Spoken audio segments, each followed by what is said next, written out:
Styles.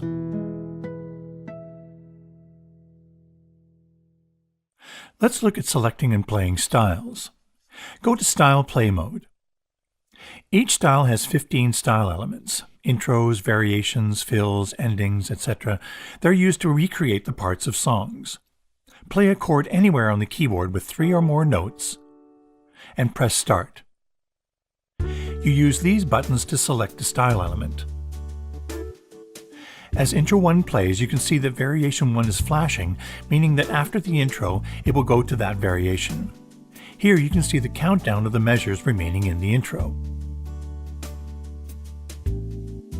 As you go from Variation 1 to 4, the musical parts naturally build and get busier in the same way a typical song builds. You'll notice that since autofill is on, a fill is automatically played into the selected variation. Of course, you can turn this off so no fill is played. Turn it back on and press Stop. To select a style, touch the style name and touch the style you want. For now, select Modern Ballad. Select Intro 1. Trigger a chord in the lower range with at least 3 notes. Press Start. Intro 1 has a chord progression. Intro 2 doesn't have a chord progression, so you can trigger your own chord progression. Intro 3 is a short intro designed to get into the song quickly. Endings 1, 2, and 3 work the same way. The styles are grouped in categories and can be selected on screen using the tabs on the left and right. The tabs along the bottom take you to more styles in that category. You'll notice this User tab that takes you to styles you've saved into the user bank.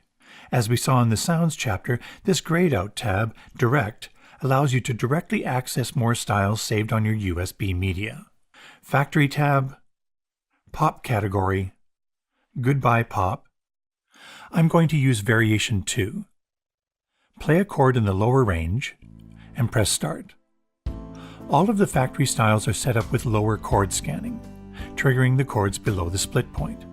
A chord isn't triggered until you play 3 or more notes. You can also choose to turn split off and trigger the chords using full chord scanning, triggering the chords anywhere on the keyboard.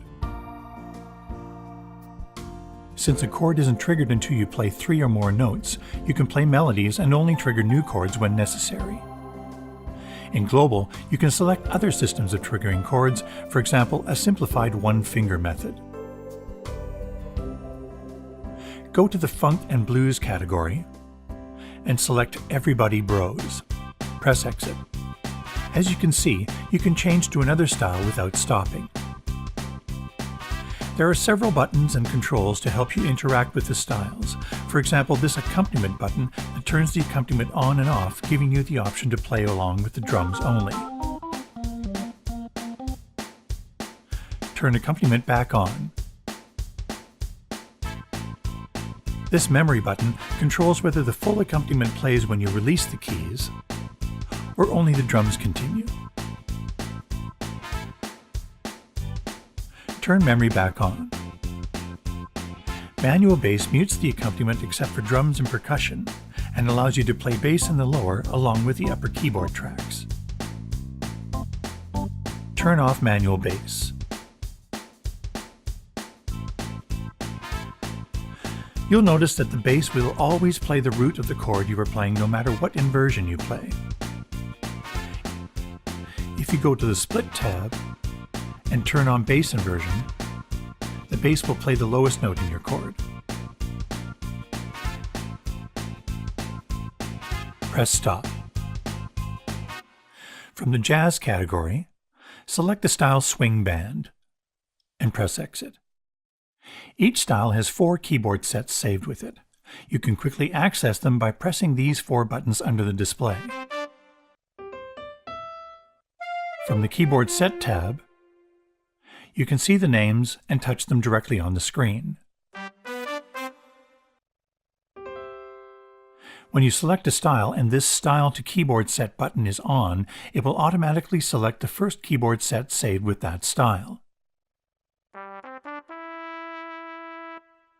If the light is flashing, selecting variation 1, 2, 3, or 4 will automatically select the corresponding keyboard set. If it is off, then the current keyboard set is kept even when you change to a new style. Press it again so it is lit, but not flashing. Latin category, Classic Mambo. This time we'll use the tap tempo to start the style. Tapping the button 4 times sets the tempo and starts the style. Chord Sequencer allows you to record a chord progression and have it loop. Press and hold the Chord Sequencer button for a second until it turns solid red. Then during the measure before the start of a chord progression, press the button again. It will start recording the chord progression at the start of the next measure. The button flashes red during the recording. Just before the end of a measure, press the button again. The button is now lit green, showing there is a chord sequence in memory. Press the button and the chord progression starts at the following measure and will loop, freeing up both hands to play the keyboard tracks.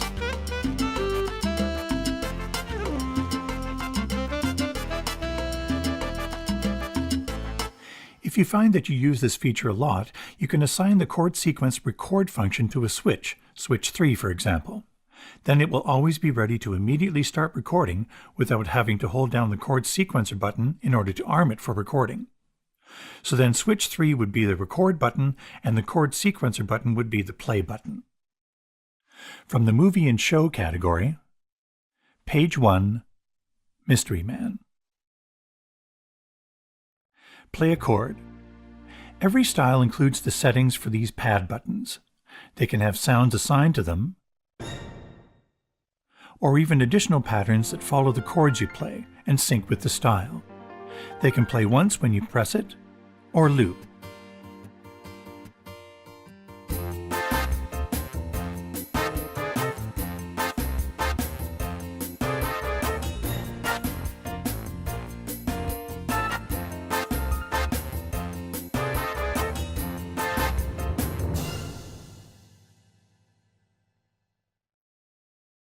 World category, Page 4, Classic Schlager.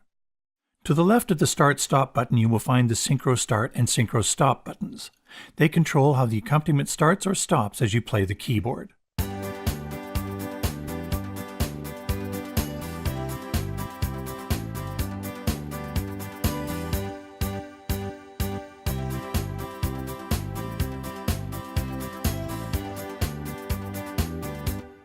Turn off the Synchro Start and Synchro Stop buttons.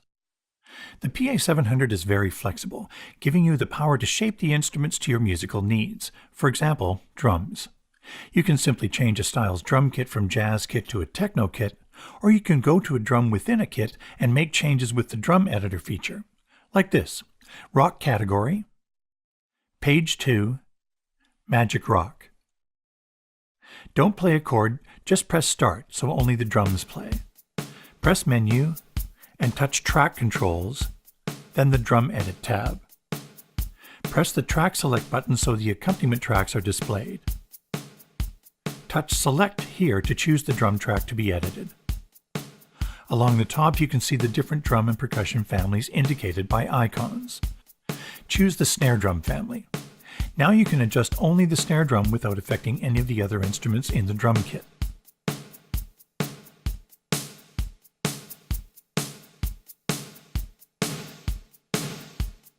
Press Stop and exit. In fact, all parts of a style can be completely edited or even created from scratch and saved to the user bank, keeping the factory styles unchanged. Details are in the PDF manual. However, the best way is to use Songbook to customize the styles to your needs and be able to call them up in a logical and efficient way, as you'll see in the Songbook chapter. The Pa700 has a powerful feature allowing you to convert standard MIDI files into styles. First, I'll insert a USB stick containing some MIDI files. Press Record, touch here, then OK. Currently, the internal drive is displayed, so touch here to change it to the USB drive we inserted. Choose the MIDI file, then select, and the conversion starts. Write the style to one of the user locations.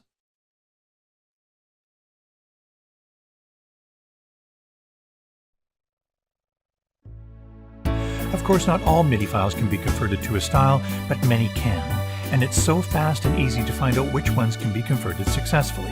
It's a great feature.